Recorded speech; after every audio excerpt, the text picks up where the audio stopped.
Hola a todos, otro programa más. En este caso tenemos un nuevo invitado que no había estado nunca con nosotros. Se trata de Jordan. Jordan es analista de Blue Ocean EAFI, que a su vez son los asesores del fondo Gestión Boutique 8 Invervalue Global Fund. ¿Qué tal estás, Jordan? Hola, ¿qué tal, Capi? Pues muchas gracias por invitarme aquí y muy contento de estar con vosotros. Desde luego, el nombre corto no es del fondo, ¿eh? Sí. Eso está Sí, claro. tienen nombre y apellidos. Totalmente, totalmente. Y Sí. por cierto, decir que la gestora es Sandbank, ¿no? También lo comento porque Mm. además nosotros tenemos muy buen trato con ellos desde que nos patrocinaron el evento del año pasado aquí en Andorra, que por cierto, pronto tendréis noticias del evento de este año, ¿eh? Ahí lo dejo, pero se están moviendo las cosas y las cosas están en camino. Así que nada, nos traes este fondo que yo entiendo que además es bastante, o sea, está en sus inicios, ¿no? Bastante jovenzuelo, podemos decir. Sí, a ver, realmente mi trayectoria profesional en el asesoramiento o gestión de vehículos de inversión es de casi 10 años, porque yo antes estaba pues con una SICAV, ¿no? Desde diciembre de 2014. Y bueno, luego se disolvió la SICAP en noviembre de 2022 Mm. y hubo un impasse de 10 meses que estuve sin colaborar con ningún vehículo de inversión. Y este pasado septiembre pues me contrató Blue Ocean EAFI para asesorar este nuevo fondo, Sí, que bueno, vio la luz a finales de septiembre, o sea, lleva 9 meses exactamente. perfecto. Pues vamos a hablar al principio un poco de cuál es la filosofía de inversión y un poco algunos detalles del fondo y luego vamos a pasar a comentar alguna de las ideas de inversión, ¿no? Alguna de las principales posiciones del fondo más en detalle. Por cierto, vamos a dar un saludo a Ares porque es también una persona que tú y yo tenemos en común y todavía estuve ayer con ella y dijo, María Ilusión, que me nombraras en el vídeo con Jordan. Así que le mandamos un saludo cariñoso a la Perfecto, y Jordan de tanto. Ares. Un saludo muy fuerte para Ares y tanto. Eh, Perfecto. vale, si quieres, Pues bueno, pues empezamos. sí, y antes de empezar, Sí. simplemente recordar que nada de lo que comentemos aquí es una recomendación de comprar o vender ningún tipo de activo financiero, así que tengan en cuenta el carácter educativo del vídeo y de cara a invertir su propio dinero, su propio análisis, ¿vale? Y con esto ya te dejo, tú simplemente vete diciéndome cuándo quieres que pase página. Vale, perfecto. Bueno, antes de nada, cualquier cosa que quieras preguntar, cualquier duda que surja, también me ayuda a explicar mejor las características del fondo, ¿no? Bueno, pues Invervalue Global Fund es un fondo mixto que tiene la capacidad de poder ser el vehículo de inversión de todos nuestros ahorros porque combina una parte de renta variable y otra de renta fija, más pequeña. Y el plazo de inversión es superior a los 3 años, ¿no? Recomendado. La exposición habitual a renta variable mm, será del 65 al 80% del capital normalmente y la exposición a renta fija será por lo menos del 20%, siempre dejando entre un 5 y un 10% en liquidez para aprovechar en ocasiones puntuales, quizás sobre todo para la parte de renta variable, pues a lo mejor subir del 70 al 75 o incluso al 80. El objetivo es invertir con sentido común, que es una de las máximas del fondo de inversión y de la filosofía, para lograr un 10% o alrededor de un 10% anualizado. Vale, Sí. perfecto. Voy pasando a la siguiente. Ahí. Ujú.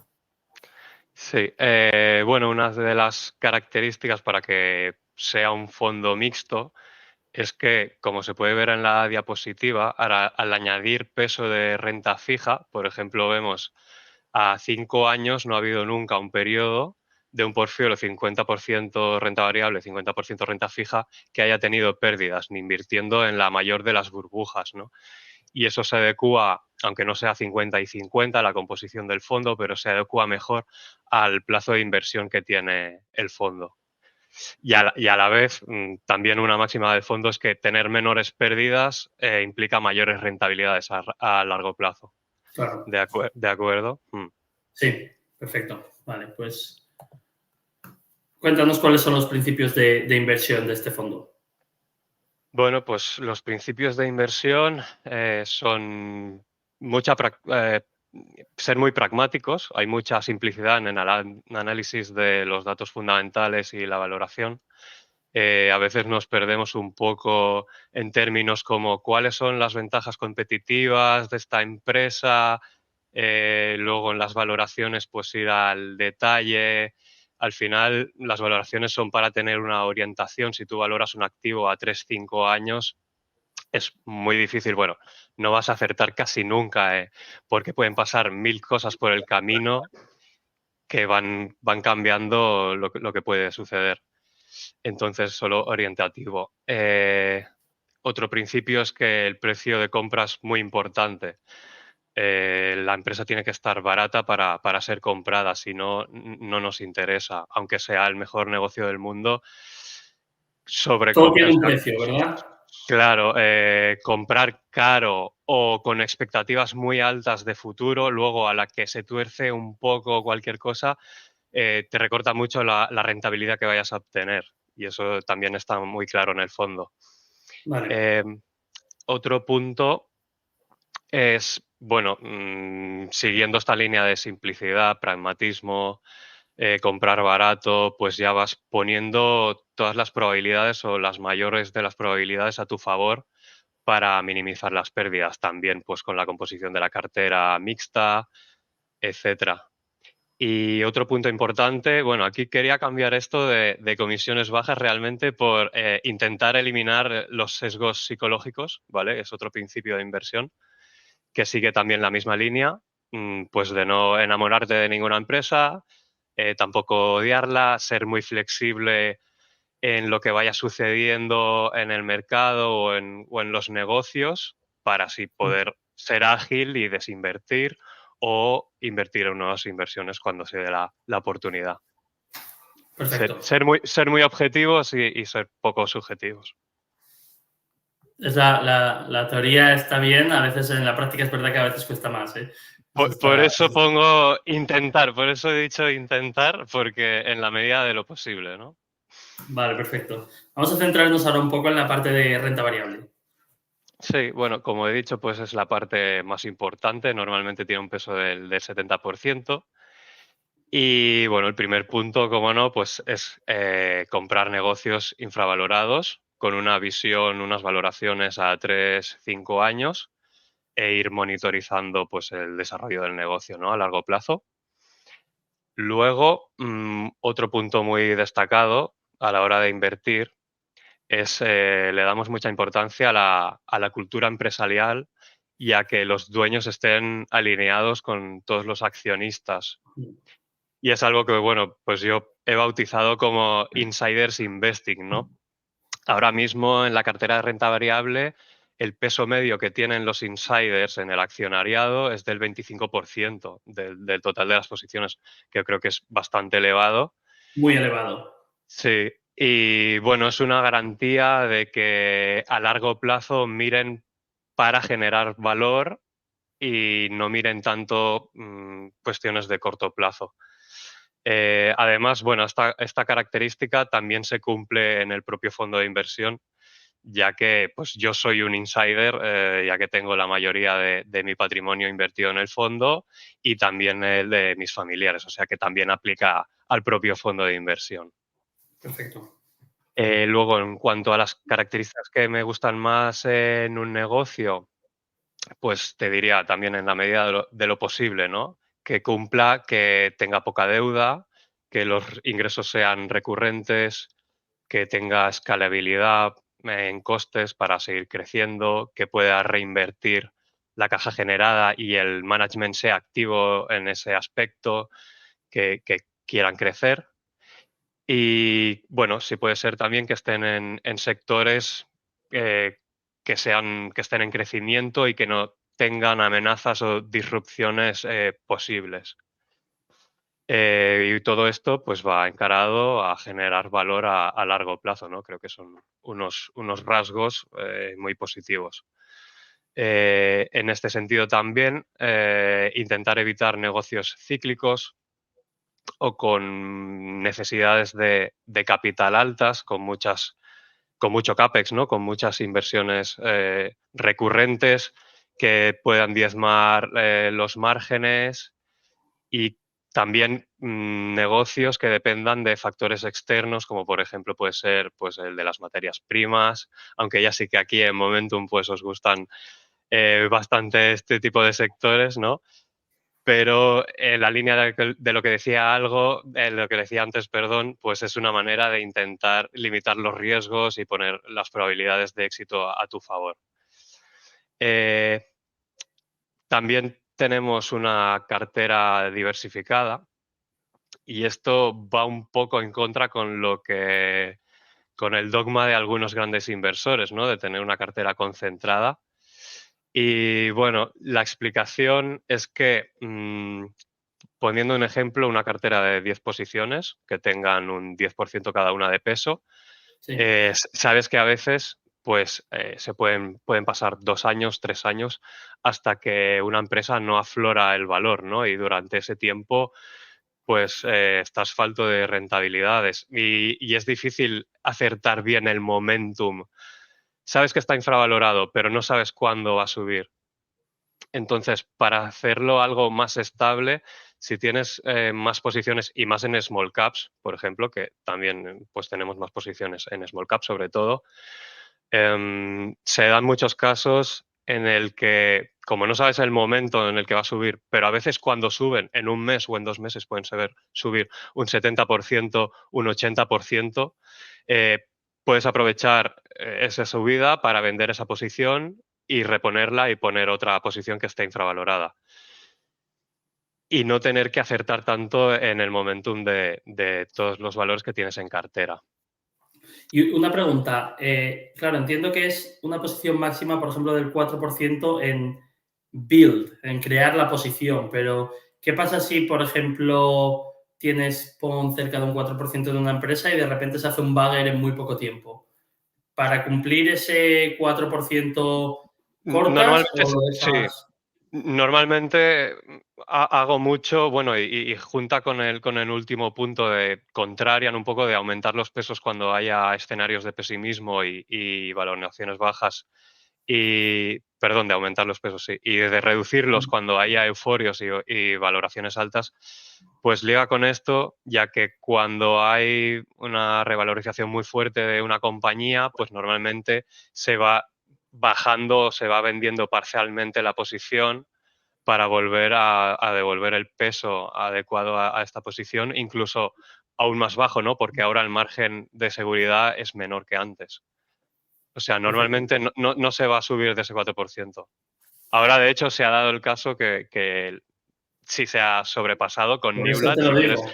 Claro, pero es que para mí es una situación única. O sea, yo llevo 16 años invirtiendo y no sé si nunca me había topado con algo que le veo tanta probabilidad de éxito y tan poco riesgo. Entonces, Perfecto. Pues vamos un poco a seguir con la filosofía de la renta variable. sí, bueno, haciendo un resumen de los puntos que hemos dicho, infravaloración, cultura empresarial, a generar valor a largo plazo, evitar negocios difíciles, diversificación y mentalidad contrarian, pues para mí es sentido común, ¿no? Básicamente. Y sobre todo, lo que digo siempre, pues todo enfocado en minimizar las probabilidades de pérdida del capital y tener grandes rentabilidades en el largo plazo, porque las pérdidas influyen mucho luego en la rentabilidad. Seguro que te habrá pasado que tienes una compañía que te está subiendo a lo mejor un 70% o el fondo lleva acumulado en ciertos años un 70%. Si tienes un año que caes un 30%, la rentabilidad se te va de repente al 30 o al 25% desde el 70 que tenías. Entonces, lo que quiero hacer en todo momento es intentar cortar esas probabilidades de escenarios negativos. Vale, perfecto, sí. Desde luego hay pérdidas que cuando pierdes parte del capital es lo que siempre se habla, ¿no? Cuando te baja, por ejemplo, una acción un 100% para llegar al precio anterior tiene que subir un 100, ¿sabes? Exacto, Entonces, es exactamente esto. Es que además es lógica pura y son matemáticas. Sí, sí. eso es. Bueno, cuéntanos aquí, ¿qué es lo que hay? Bueno, y estas son las 10 principales posiciones de renta variable, que actualmente pesan casi un 35% y más o menos el 50% del total de la renta variable.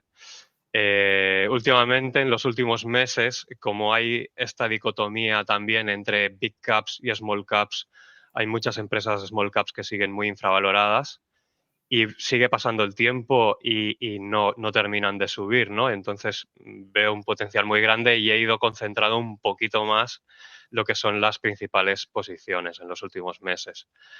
Bueno, llamará la atención sobre todo pues Newlat con un peso que a día de hoy ya será superior al 12%, pero bueno, a 30 de junio pues cerró con un peso del 11,70. Sí. Luego hablaremos más en detalle de Newlat. Y bueno, pues luego tenemos OpenText, Nagarro, Gowisi, Caspi y bueno, y el resto más o menos está alrededor del 2% de peso. No sé si quieres comentar alguna cosa de la composición o... No, la verdad es que sí que se ve ese punto de querer comprar buenos negocios, una parte un poco de tratar de huir de negocios cíclicos y Mm, bueno, sí que hay unas cuantas que son, yo diría, bastante conocidas por la comunidad, ¿no? Obviamente Nagarro, GoEasy y MTY, que también son muy conocidas a través de Estebaran. Luego una en Momentum que es conocidísima es Caspi, ¿no? Caspi es una mm, empresa de la que nosotros hablamos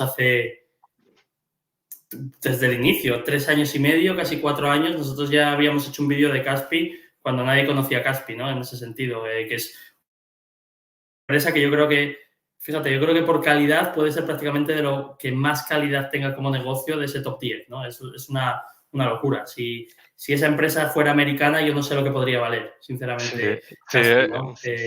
eso iba a decir, de hecho, que bueno, está un poco denostada por el mercado en el que actúa, ¿no? Obviamente Kazajistán pues da un poco de reparo a veces, pero bueno, con la entrada en la bolsa de Estados Unidos últimamente parece que está yendo mejor también y se está reconociendo el valor que tiene. Sobre todo la Además, mayoría... Sí, Didi. sí, que pasó exactamente lo que el management de Caspi quería. Ellos decían, o sea, un poco lo que ellos planteaban es cotizar como una ADR en UK era como estar en segunda división, ¿no? Entonces ellos dijeron, mira, vamos a hacer el listing en Estados Unidos, no sé si está en el Nasdaq o tal, pero en Estados Unidos y ahí las valoraciones que tendríamos que ver deberían de ser mayores y sinceramente es exactamente lo que ha pasado, ¿no? Sí, sí, correcto. Así que sí. Y luego, bueno, lo que decías en general de la cartera, pues se miran mucho negocios poco intensivos en capital, sobre todo sectores de digitales, ¿no? Porque al final, bueno, pues tienen una calidad mayor, unos márgenes mayores y bueno, van Y por enfocados. cierto, antes de seguir, precisamente viendo empresas como Newlat, OpenText o Humble, que estas empresas a mí me han llegado por la misma persona, que también es otra persona que tú y yo tenemos en común, que es Octavi, ¿no? Correcto. Entonces, también le mandamos un saludo desde aquí a Octavi, que a su vez es amigo de Ares, ¿no? Todo esto es Sí, un sí, grupo señor. bastante común que tenemos y sí que él me ha comentado de algunas de esas empresas, así que en ese Sí, sentido, un sí que para crack, ti es un Octavi, buen sí. amigo también. Sí, sí, sí, por supuesto. Así que otro saludo para él. Y bueno, ya sabes Vale, que vamos a hablar hace un poco poco de la estuvo renta con él. fija. Sí, Vale, bueno, en la parte de renta fija, mm, normalmente se mantendrán las posiciones hasta el vencimiento, con lo cual pues sabemos la rentabilidad que vamos a obtener, ¿no? Con la TIR de compra. Em, en este apartado de renta fija, si se invierte en negocios menos predecibles y más intensivos en capital, pienso que el mercado de bonos en estas empresas es asimétrico en cuanto a riesgo-recompensa. Creo que el mercado penaliza demasiado en renta fija los negocios pues, que tienen mucha deuda o que tienen un negocio pues, un poco más sucio como el de materias primas. Por ejemplo, tenemos bonos de IPCO y de Golar que están a tires del 9% o estaban hasta hace poco. y pienso que es asimétrico, ¿no? El riesgo-recompensa, entonces aprovechar esta asimetría. De hecho, esta asimetría hace que en momentos puntuales de pánico la rentabilidad en renta fija pueda ser incluso superior a muchos activos de renta variable. Lo vimos, por ejemplo, en el COVID, porque, por ejemplo, un bono que pase a cotizar al 70 o al 60% que pasó en varias empresas de renta fija, ¿no? En el COVID, comprando un bono a 60 o a 70 del valor nominal, lo que te está diciendo el mercado es que primero vas a cargarte a los accionistas porque tienes la opción de hacer ampliaciones de capital y no una, sino varias, ¿vale? Entonces, esto tiene que fracasar completamente, tienes que ir a la quiebra y luego tienes que liquidar todos tus activos, incluso así no puedes recuperar más del 60% de tu inversión, ¿no? Y ese es un escenario totalmente estresado y que muchas veces es una situación de pánico que no responde para nada a la realidad. Por ejemplo, pues en el COVID me pasó con Arista, la famosa inversión de De Paramés, ¿no? todas. Sí, exacto. Los bonos cayeron al 60% del valor nominal. Incluso después de las ampliaciones de capital, seguían cotizando a ese precio. Y ya estábamos en mayo, junio, que había pasado ya el confinamiento y seguían cotizando a ese precio. Ya. Entonces, bueno, se aprovechó para comprar y, bueno, en un año y poco subieron a 90 y pico, 100. O sea, una rentabilidad altísima en un periodo muy corto, ¿no? Sí. Y hay una cosa que Sí, comentaste antes que me parece muy interesante, cuando comentabas el tema, por ejemplo, de los bonos de IPCO, ¿no?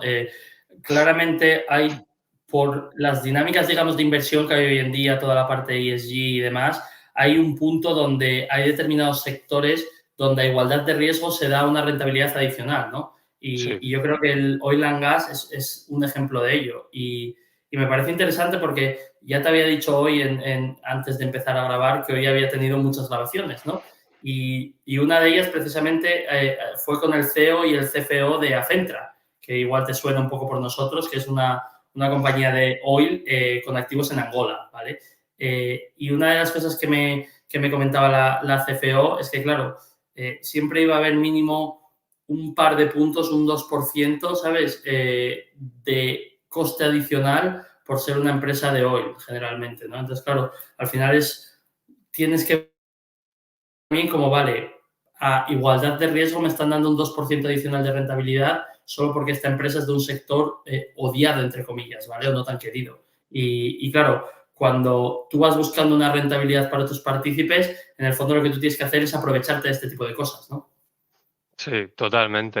Además, diciendo todos los filtros que tiene la renta fija, pues vale la pena tener estas posiciones. Sí, en renta variable, ves, también ofrecen mayor rentabilidad que otro tipo de negocios, Sí, pero como estoy enfocado en esta línea de intentar evitar aquello que no puedas controlar, pues no apostamos por este tipo de negocios, pero en renta fija creo que sí que vale mucho la pena.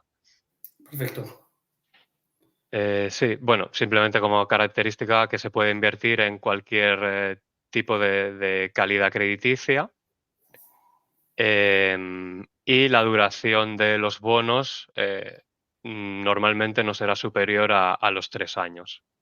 Es decir, también yendo a vencimientos bastante de corto plazo para tener otro filtro de seguridad. Vuestra Eh, idea, obviamente, el fondo tiene poco tiempo, pero vuestra idea futuro es con la mayoría de los bonos llevarlos a vencimiento. Va a depender mucho si se acercan al par o. Sí, no, en la mayoría de los casos la idea es mantenerlos hasta vencimiento. Al final tú bloqueas una TIR al precio de compra. Obviamente, si sube mucho en un momento dado y la TIR se reduce mucho, pues valorarás otras opciones disponibles que te den mayor TIR. Pero bueno, también como el mercado de bonos normalmente va bastante al unísono, eh, tampoco es fácil que suceda, ¿no? Ya, vale, perfecto. Y lo más habitual es llevarlos a vencimiento. Y en esta parte de la cartera, pues también hay cierta diversificación con posiciones máximas de hasta el 4%. y que son entre 8 y 12 posiciones para un peso de entre un 20 y un 30% del capital. Vale, tengo una pregunta aquí respecto al punto que hablas de cualquier calidad crediticia. No sé si tienes información más o menos de cuál es, por entendernos, el rating más o menos medio o más común de las posiciones que llevas, para hacernos una idea. La verdad es que no te lo sé decir y es que hay muchas empresas que no Sin rating.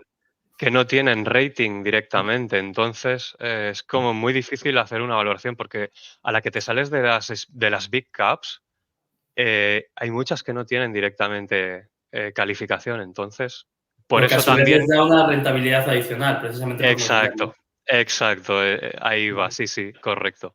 Mm. Sí, podemos Eh, pasar. Sí. bueno, aquí nos comentas. Sí, aquí hay las principales posiciones, que bueno, es casi todo el portfolio, un peso del 18,5 sobre un 22 que hay total invertido en renta fija.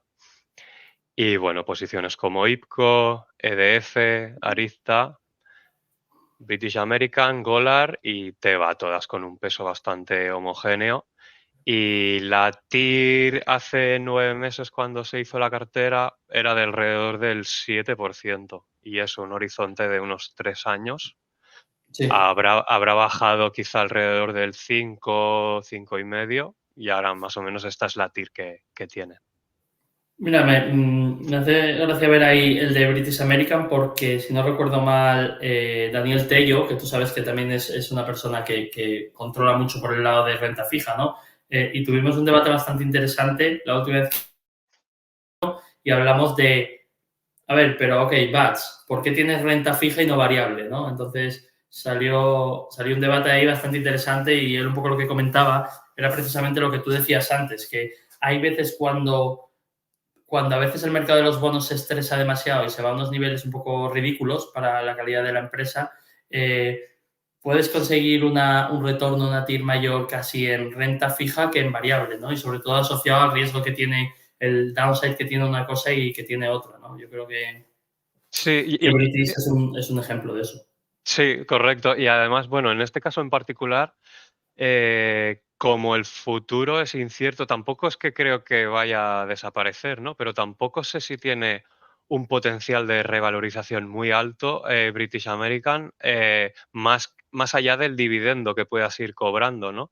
Y prácticamente las yields que estás obteniendo en renta variable y en renta fija son muy parecidas, con con el extra de seguridad que te aporta la renta fija. Entonces, por eso me Sí, decanto. Mm.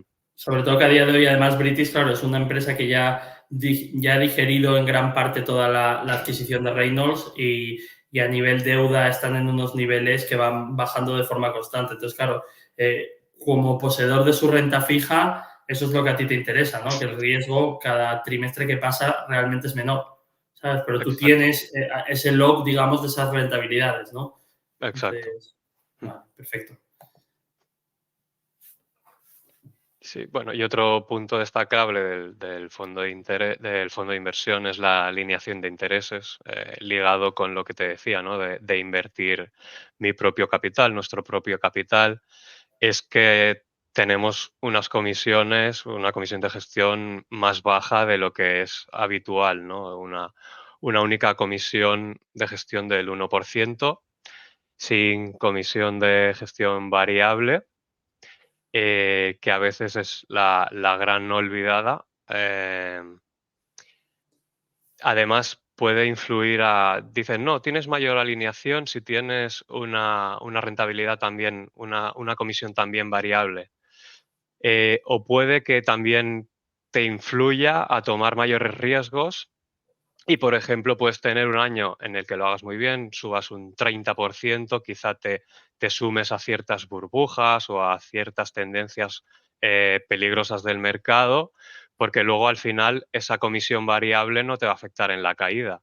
Y puedes subir un año un 30%, al año siguiente caer un 40% cuando se deshinche la burbuja y tú seguir cobrando la comisión fija y luego, pasados 4 años, puedes volver a sumarte a otra ola cuando se haya pasado el tiempo de este, no me acuerdo el nombre que tiene, ¿no? hay 3 años que la comisión de éxito no se cobra si estás por debajo del máximo al que has estado. Vale, Y sí, sí, luego, sí. exacto, y luego, pues al cabo de 4 años, volverte a subir a otra ola y cobrar un montón en variable. Además, si lo calculas, un 9%, por ejemplo, que tienen muchos fondos de comisión de éxito sobre rentabilidades del 20 o del 30%, son porcentajes mucho más altos de lo que suelen ser las comisiones fijas. Y la gente no se da cuenta de que por ahí se va mucho dinero realmente al equipo gestor. Sí, yo ahí, claro, a ver, en el fondo ahí hay pros y contras, ¿sabes? Sí, Eso sí. es indudable. Hay una parte donde sí que es verdad que una comisión variable puedes ver lo alineado que está, en plan, bueno, nosotros lo que queremos es tu éxito y de ahí simplemente nos llevamos una parte, eso es innegable, pero yo lo que tú dices algo que no se suele comentar mucho, pero yo lo he pensado muchas veces. Claro, el tema de tener una comisión variable muy fuerte hace que también el gestor, en cierto modo, tenga un incentivo muy grande a tomar más riesgos, ¿sabes? Entonces, Mm. eso por poder puede pasar, ¿sabes? Es innegable que como posibilidad está ahí. No significa, por supuesto, que ni todos los gestores con esas comisiones de renta variable lo hagan ni nada parecido, ¿no? Pero sí que creo que es algo a tener en cuenta, desde Por luego. supuesto, sí, es que creo que hay veces que no se tiene suficientemente en cuenta y además, vale, sí tienes incentivos a tener buenas rentabilidades, pero es que si solo tienes una comisión fija, también tienes incentivo a tener buenas rentabilidades. De hecho,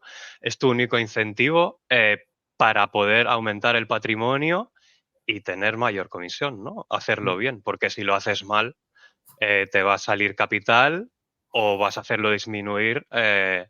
Con las caídas que tenga el fondo, ¿no? Exacto, vale, perfecto. Mm. Y bueno, Cuéntanos, ¿cómo va el fondo? por comentar un poco las rentabilidades que estamos obteniendo con el fondo, pues hasta 30 de junio, en este último medio año, pues ha subido un 9,9% con un peso medio en renta variable del 73% más o menos, y desde el inicio ha subido un 24,5%.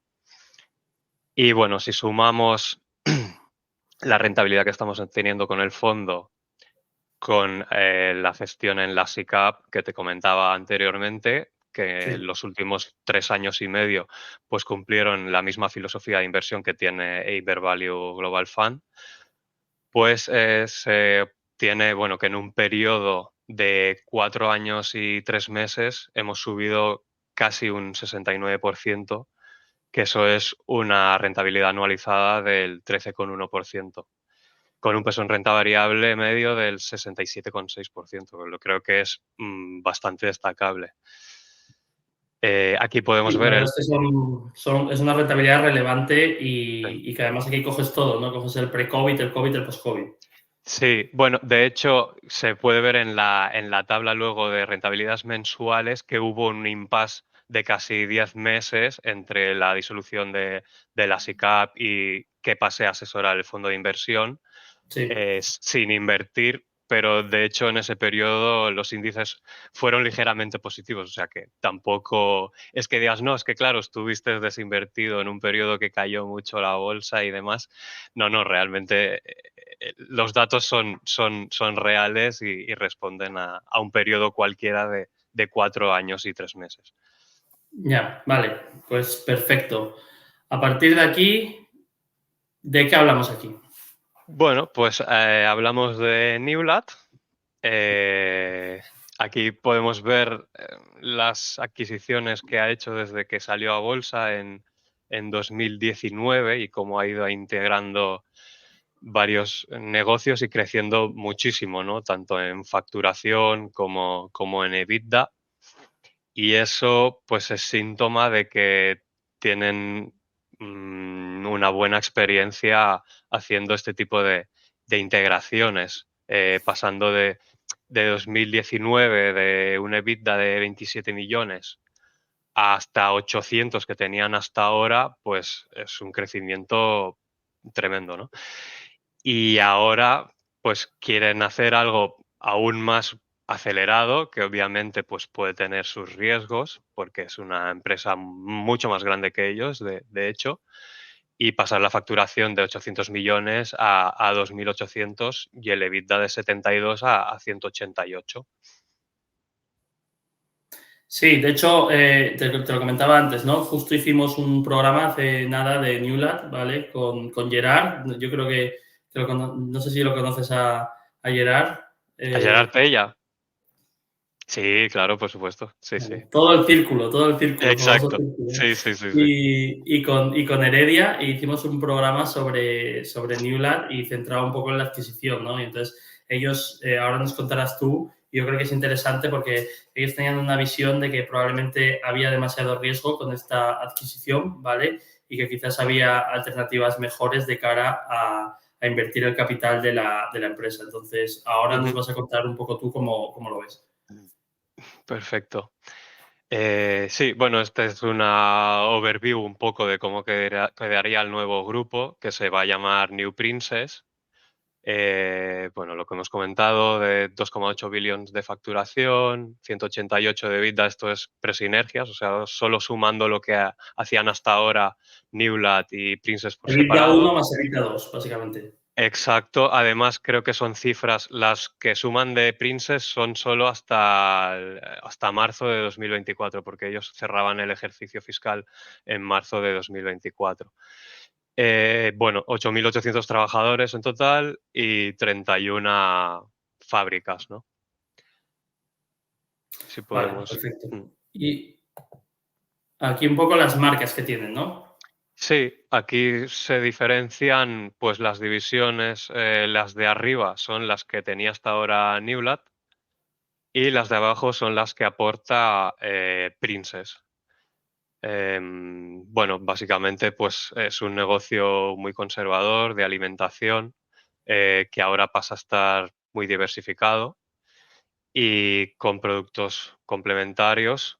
De hecho, el único tipo de producto que se solapa entre lo que tenía Newlat y Princess es la marca esta de pasta que se llama Napolina, que es de Princess y es la única marca que tiene un cierto solape y creo que añadir productos complementarios puede ser más positivo para tener mayores sinergias.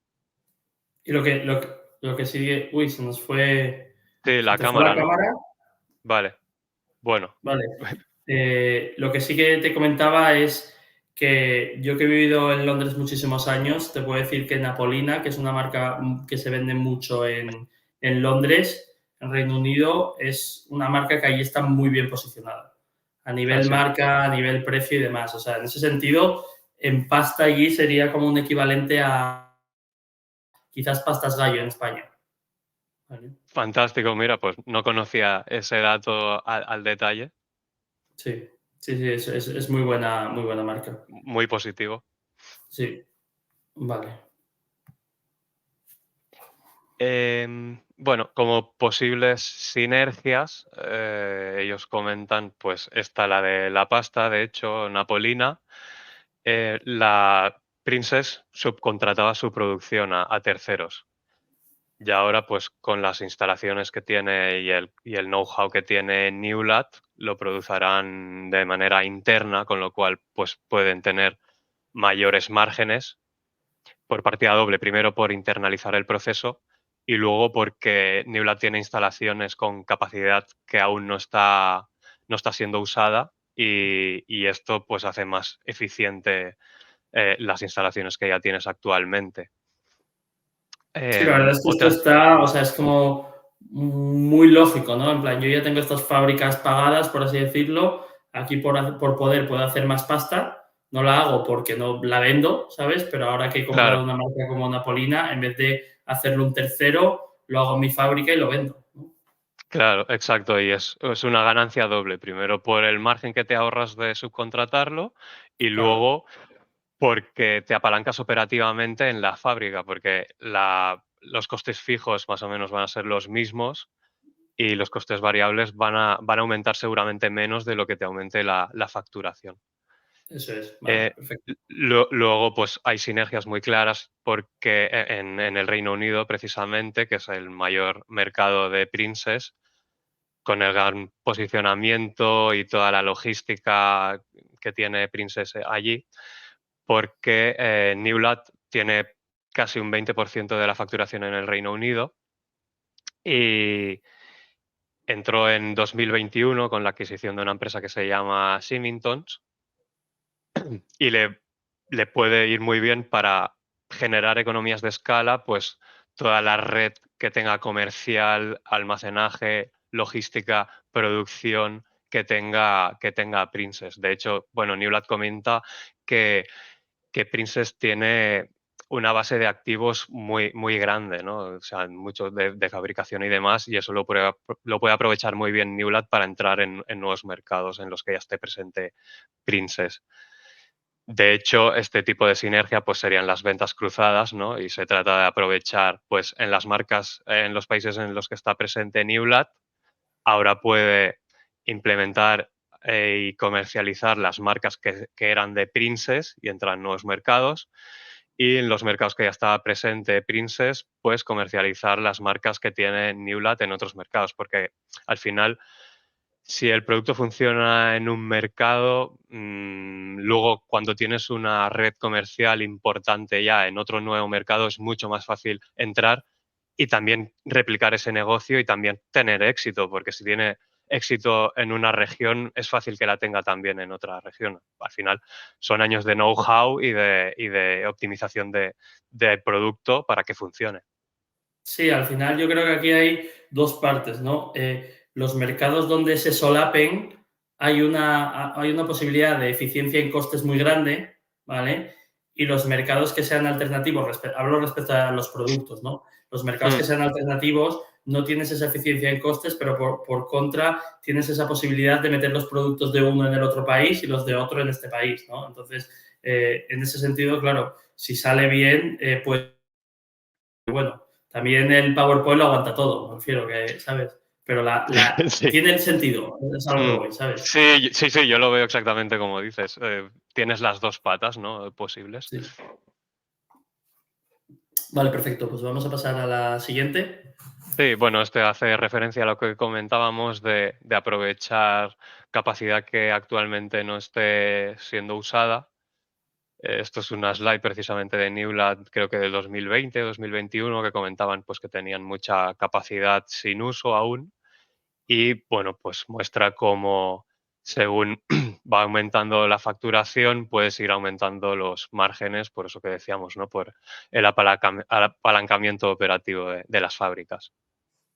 Claro, aquí el tema es, imagino que lo que pensó, o sea, yo si fuera Newlat, ¿vale? Lo que pensaría es, vale, yo tengo fábricas, las fábricas son mías, produzco yo mismo, pero me sobra capacidad. Entonces, voy a hacer una adquisición. ¿Qué tipo de adquisición necesito? Una que me dé mucha venta de producto, pero las fábricas o bien están a tope o ni siquiera son suyas y lo externalizan, o lo contrario, ¿no? Una con también una tipología parecida a la mía, donde tienen sus fábricas, pero tampoco las tienen usándolas mucho respecto a lo que venden, ¿no? Entonces, en ese sentido, claro, han tomado la decisión de vamos a comprar marcas que se venden mucho, pero que la propia empresa de esas marcas no lo produce o produce mucho menos, ¿no? Como forma de hacer Sí, ese operating leverage, básicamente. sí, y de hecho, bueno, en esto de aprovechar la capacidad no usada, se me ha olvidado comentar también que aparte de la pasta,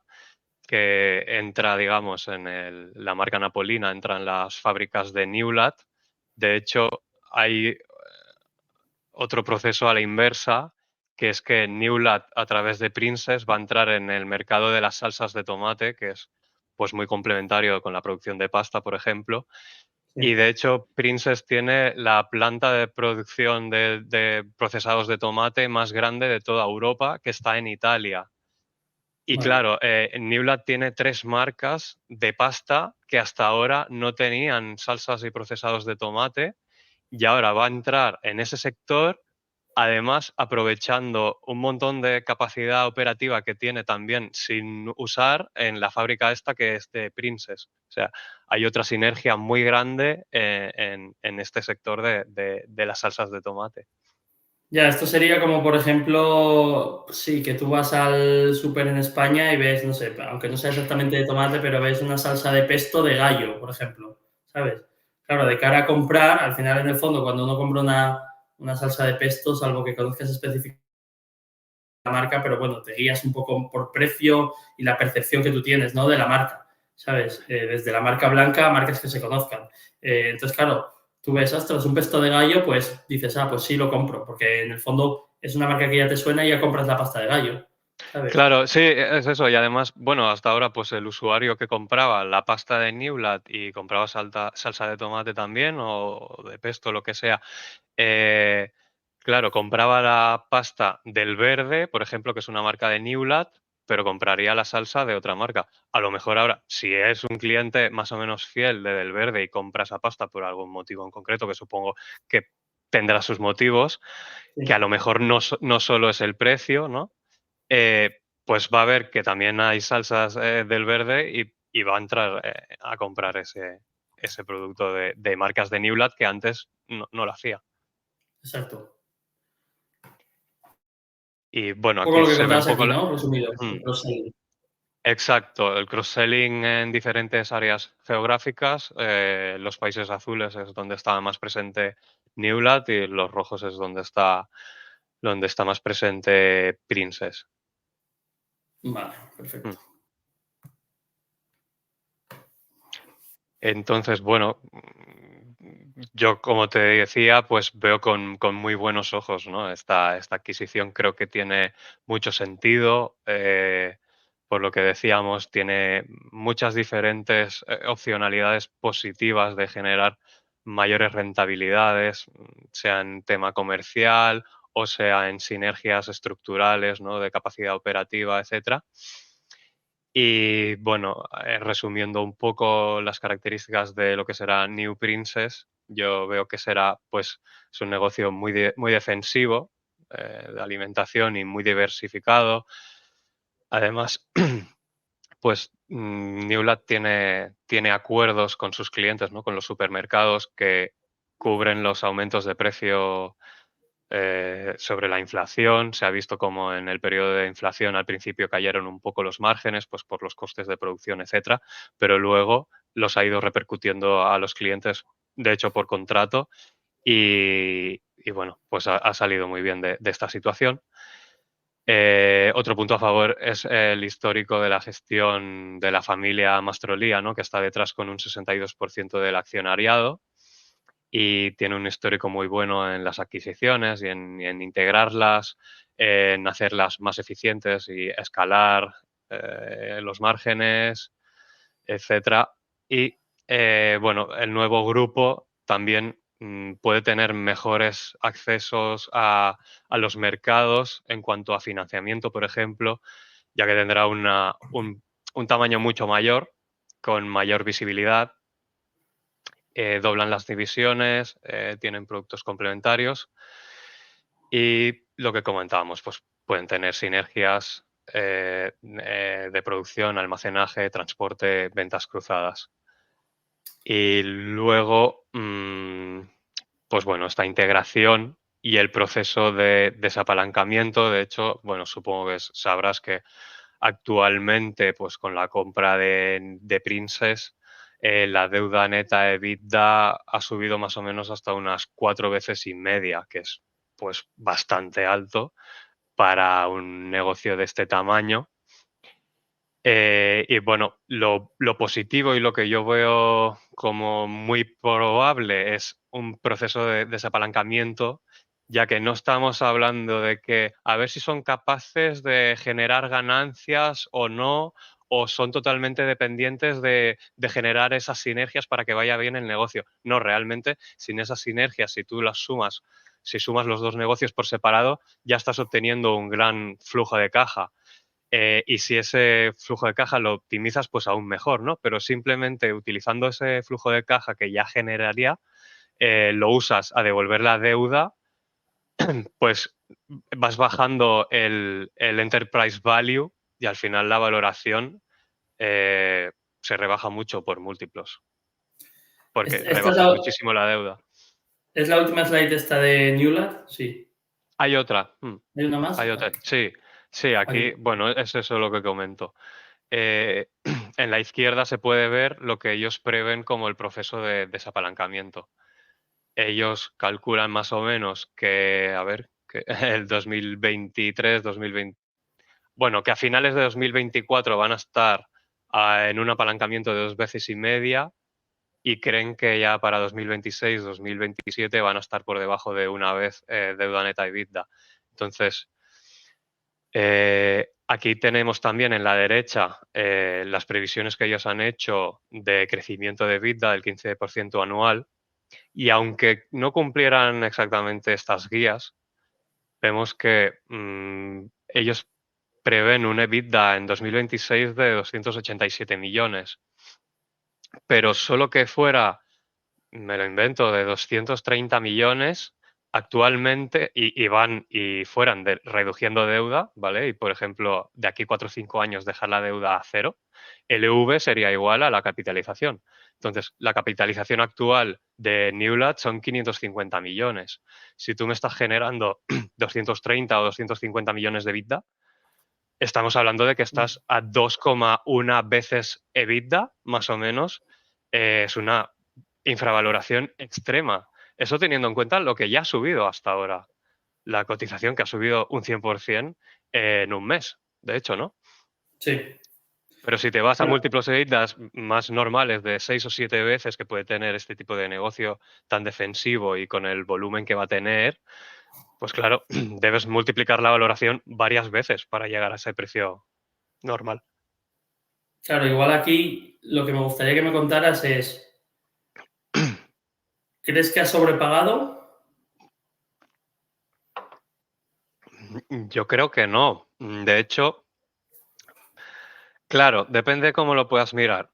Si tú lo comparas con la valoración que tenía hasta ahora Newlat, podrías llegar a esa conclusión porque Newlat estaba muy barata, de hecho. Y sí que es verdad que quizá pues le estás añadiendo unos activos que los estás comprando más caros de los que tú cotizas, ¿no? Pero también hay que tener en cuenta el papel que pueden jugar las sinergias. Y yo quizá lo veo con muy buenos ojos, quizá también por el histórico que han tenido o porque suelen superar las previsiones que hacen ellos mismos, pero pienso que incluso pueden tener beneficios más altos de los que dicen con mayores sinergias. Vale, pues entonces, ¿cómo ves el tema de sobrepagar a grandes rasgos? Sí, bueno, siguiendo el hilo de lo que estaba diciendo, solo teniendo en cuenta las sinergias más automáticas de juntar los dos negocios, pues al final han comprado a 5,2 veces EBITDA, que tampoco creo que sea una valoración pues tan exigente, ¿no? Claro, sí, y aquí es el tema. Yo lo veo de dos maneras. Hay una manera que si tú lo ves desde un punto de vista, por así decirlo, puramente financiero, si te puedes recomprar a ti mismo, por decir un número, a 3 veces EBITDA, parece estúpido comprar un negocio fuera a 5 veces y media EBITDA, ¿no? Eso es una forma de verlo. Otra forma de verlo es que, claro, así estás comprando una serie de activos que vas a tener un poco a perpetuidad, claro, son activos nuevos que van a estar generando durante muchos años, ¿sabes? Y es la posibilidad de expandir el negocio con más marcas y luego lo que tú dices, si son una empresa que son particularmente buenos o tienen una historia de éxito detrás respecto a integrar marcas, también hay un valor añadido respecto a eso, ¿no? Entonces, probablemente sea algo que haya que tener en cuenta. Claro, y yo veo que comprando a 5,2 veces EBITDA, pero solo con las sinergias iniciales. Al final creo que van a ser capaces de generar muchas más sinergias y al final el múltiplo va a ir descendiendo. Vale, perfecto. De aquí pasamos a Bueno, esta es la valoración que esto. hice yo, sí, con un múltiplo sobre free cash flow de unas 15 veces, con números bastante conservadores en cuanto a crecimiento de facturación en los próximos años, CAPEX, alquileres y demás. Y bueno, pues la generación de caja es altísima, ¿no? Comparada con la capitalización actual. Entonces, pues me sale un upside del 200%. Esto era cuando cotizaba a 11,24 Newlat, porque bueno, el valor que yo le veo a final de 2026 es de unos 34 euros por acción. Vale, perfecto. Sí, claro que respecto al precio actual todavía está lejos de ese precio. Ujú. Vale. OTEX. ¿Qué es OTEX? OpenText, entiendo que es la Open- empresa, ¿verdad? OpenText, sí, correcto. OpenText, bueno, está en el sector de softwares y se dedica al procesamiento y gestión de documentos digitales. De hecho, pues 98 de las 100 mayores empresas son clientes de OTEX, de OpenText. Y aquí debajo podemos ver algunos de los nombres de estas empresas, ¿no? Merck, MAN, Virgin, Philips, BMW, FedEx. Y bueno, como veremos en la siguiente slide, mm, bueno, en la siguiente de la siguiente, bueno, aquí se puede ver pues que ofrecen todo tipo de servicios ligados a documentos digitales, sobre todo y automatización de procesos internos de las compañías, como pues documentos, vídeos, activos, etcétera. Y lo bueno que tiene este negocio es que su aplicación está integrada en programas como los de SAP, como los de Salesforce y Oracle. Vale, perfecto. Y esto es lo que nos querías enseñar. Exacto. Pues tiene una recurrencia muy alta en las ventas, de casi el 80%, entonces habla muy bien de la calidad del negocio, y una fidelización muy alta de los clientes, ¿no? Con un ratio de renovación de las licencias de los productos de OpenText de entre el 92 y el 95%. Entonces, hablando un poco de las características del negocio, pues es un negocio de calidad, recurrencia y escalabilidad. Tiene unos márgenes altos, por ejemplo, EBITDA, el histórico ha sido más o menos del 40%, el margen neto alrededor del 25%. Tiene bajas necesidades de capital. Normalmente el CAPEX supone solamente una décima parte de lo que genera de free cash flow. Y se ha dedicado, bueno, es un serial acquirer, ¿no? Y se dedica pues a crecer sobre todo de manera inorgánica, adquiriendo empresas más pequeñas del sector que puede integrarlas y hacerlas más eficientes. Algo parecido a lo que hace Newlat, de hecho, porque también hace mucho uso de deuda, ¿no? Para crecer vía inorgánica. Entonces, el historial del management ha sido muy bueno también en estas integraciones. Y abajo podemos ver el gráfico de la cotización. Por ejemplo, desde el año 2000 a los máximos de 2021, pues multiplicó por 24 el precio de la acción. Y eso habla muy bien del crecimiento que tiene y del proceso de generación de valor. Entonces, sí, ¿decías algo? Sí, Mm, sí, mi pregunta sería, estamos hablando de un negocio de calidad por múltiples razones, ¿no? En base a lo que cuentas. Trabaja con todas las principales empresas del mundo, tiene un porcentaje, como veo ahí, del 79% de beneficios recurrentes, que en este tipo de empresas de software es lo que buscas, ¿vale? La recurrencia. La rate que tiene de renovaciones, por lo que veo ahí, es entre el 92 y el 95%, es decir, prácticamente todo cliente que tiene sigue con ellos. Los márgenes son muy buenos, márgenes por encima del 40% para EBITDA, poco intensivo en capital. ¿Por qué ha bajado tanto de 2021 a ahora? Sería la ex- pregunta que yo tengo. Exacto, exacto. Desde máximos de ¿Vale? 2021 ha caído un 45%. Bueno, pues eso se debe a que este tipo de negocios, bueno, primero que el sector de software en general, ¿no? Y de B2B, pues en los últimos 2 años no han estado muy bollantes en crecimiento orgánico. Las empresas están posponiendo un poco las inversiones en infraestructuras digitales y este tipo de productos. Esto es un primer punto. Pero para mí el principal es que, pues, al aumentar los tipos de interés en 2 años del 0% al 5,5%, pues aumentan obviamente los gastos en interés y se prevé un menor crecimiento del negocio por la vía inorgánica, porque tienes menor capacidad de endeudamiento, además de unos menores márgenes por ese incremento de costes de intereses. Entonces, la suma de todo esto hace que el mercado te penalice con una caída de múltiplos.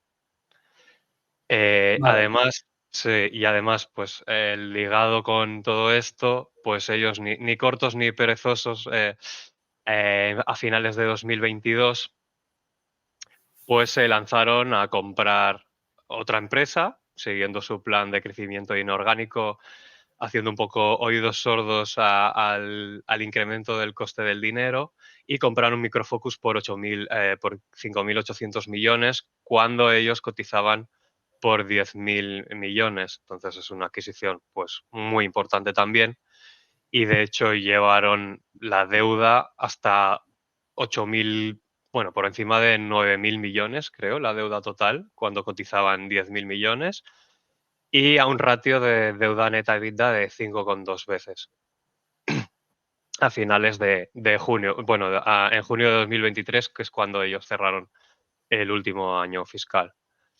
vale. Entonces, posibles soluciones y posibles visiones para ser optimistas con la cotización en el futuro, pues en febrero decidieron desapalancarse un poco más y vender una división que se llamaba AMC, que no era una división core del negocio, por 2.000 millones de dólares. Y esos 2.000 millones van a ir directamente destinados a rebajar la deuda. Entonces, tienes una mejora de ratios de deuda neta EBITDA por una banda, y por el otro lado tienes una rebaja de costes en los intereses que pagas. Entonces, esto el mercado lo puede ver como algo positivo y tener un re-rate en los múltiplos que aplica sobre tu valoración. Vale. Eh, Además, pues puedes tener, como has ido haciendo históricamente, éxito en la integración de Microfocus y aumentar los márgenes que tenía históricos Microfocus fuera de OpenText y acercarlos más a los márgenes que son normales de tu estructura, aprovechando pues economías de escala y también una mayor recurrencia de los ingresos de los que tenía Microfocus hasta ahora.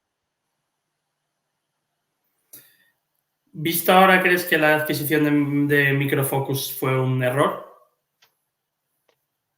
Yo creo que puede ser que fuera demasiado grande. No sé si a largo plazo va a ser negativa o no, pero sí que a corto plazo ha afectado mucho y quizá les va a costar de digerir más de lo que en un principio pensaban. Vale.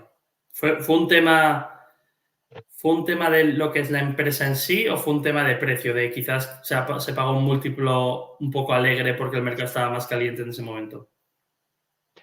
A ver, ellos dicen que realmente fue una gran adquisición porque compraron a 2,2 veces ventas, y el management comenta que es cuando menos ha pagado por una adquisición de los 20 años que lleva el actual management. Lo que sucede es que, claro, si eres accionista, a nadie le gusta que le tumben la acción un 40%, y era previsible de que eso podría llegar a suceder por el momento de mercado en el que estabas con los tipos de interés tan altos, ¿no? Claro, y luego tampoco puedes hacer un poco la trampa de mirarlo solo por ventas porque hay que ver cuánto de eso acaba en EBITDA y cuánto acaba en free cash flow, ¿no? Porque cada Sí, empresa tiene sus márgenes y demás, ¿no? sí, sí. De hecho, ahora en siguientes slides podremos ver más o menos el precio que han pagado.